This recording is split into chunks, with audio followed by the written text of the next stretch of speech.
हे जगन्नाथ हे जगदीश दुर्वासांक अभिशापरू इंद्र श्रीहीन हेबारू माता लक्ष्मी समुद्र रे जाई बास कले।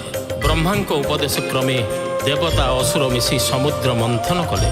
बासुकी हेले मंथन दौड़ी आउ मंदर पर्वत हेले मंथन दंड हेले दंड स्थापित हेब कहा उपरे। तुमे कच्छप रूप धारण करी मंदर पर्वत रूपक दंड को पृष्ठ रे धारण कल। दशावतार मध्यरु यह तुमर द्वितीय अवतार। प्रभु तुमर से ही कच्छप रूपर जय।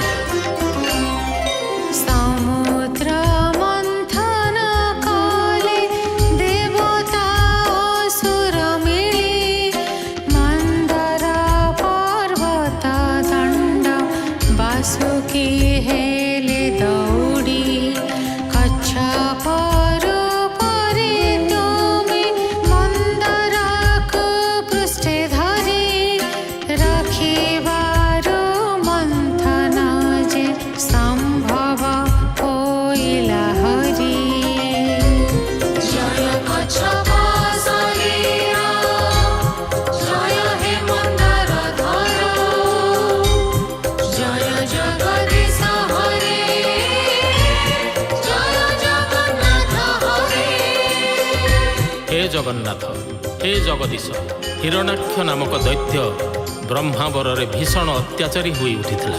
देवता मानकु परास्त करी से पृथ्वी को नहीं पाताल रे प्रवेश कला।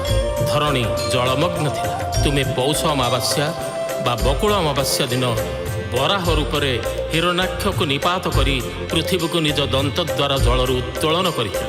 दशावतार मध्यरु यह तुमर तृतीय अवतार। प्रभु तुमर से ही बराह रूपर जय। ब्रह्मावरे हिरण्याक्ष दैत्य हेला अत्याचारी पाताल रे प्रवेशिला पृथ्वी को साथे धरी बराह रूपरे तुमे हिरण्याक्ष वध करी निज दन्ते धरणी को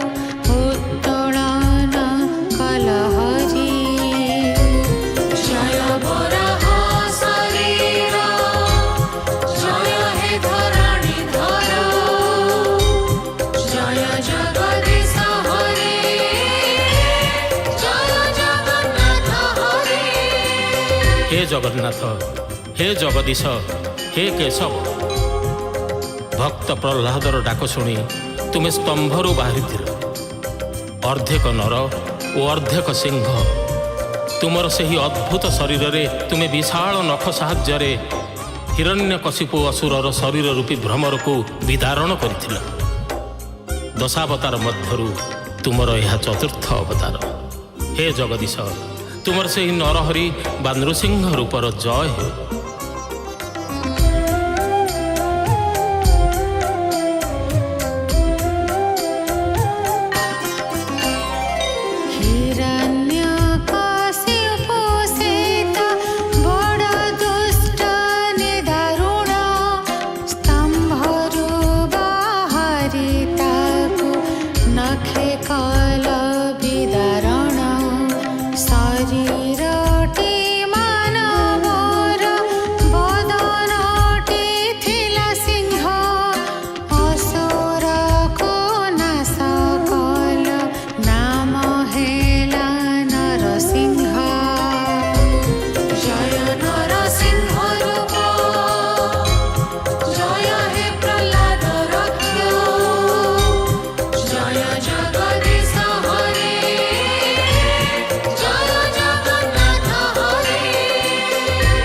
हे हरि हे जगन्नाथ तुमे वामन अवतार ग्रहण करी बलि राजा को छल कपटरे प्रतिहत करिछ।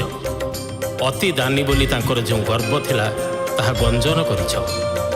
पतित पावनी गंगा तुम नख कोणरू धरणी को बही आसी मर्त्यमंडल को पवित्र करुछि। दशावतार मध्यरु वामन रूप तुमर पंचम अवतार। तेणु हे जगन्नाथ तुमर से ही वामन रूपर जय हो।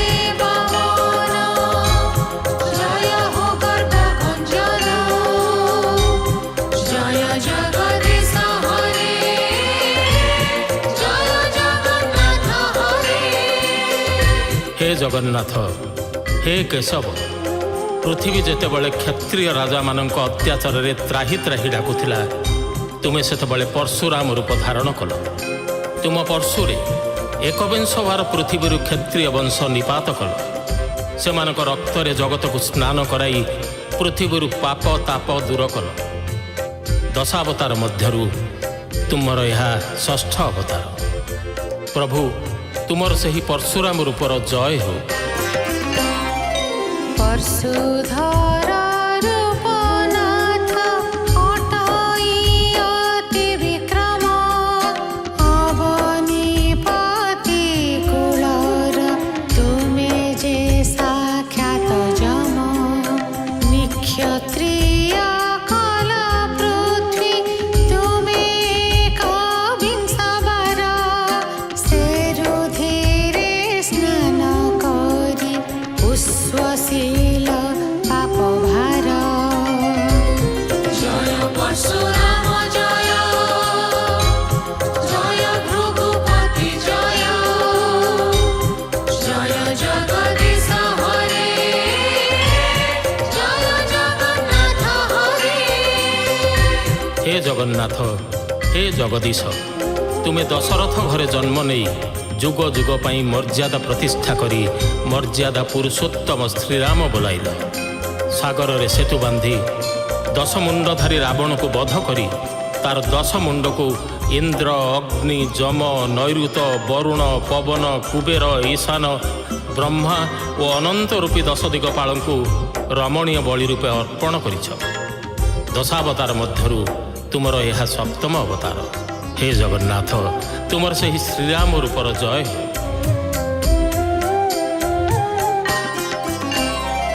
दशरथ कौसल्याङ्क पुत्र रूपे जन्म नेला मर्यादा पुरुषोत्तम जुगे जुगे बोलाइला सागर रे सेतु बांधी रावण को बध कला दश दिगपालଙ୍କୁ ता दश मुंड समर्पिला जय हे श्री राम जय जय रावणारी जय जय जगदीश हरे जय जगन्नाथ हरे।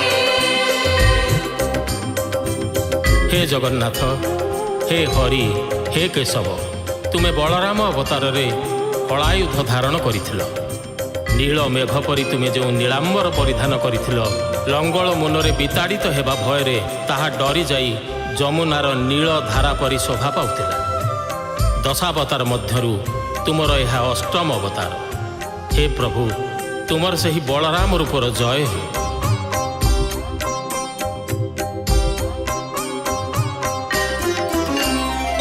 बलभद्र रूप तुम अकलंक चंद्रकांति नील जमुनार परी मने सृष्टि करे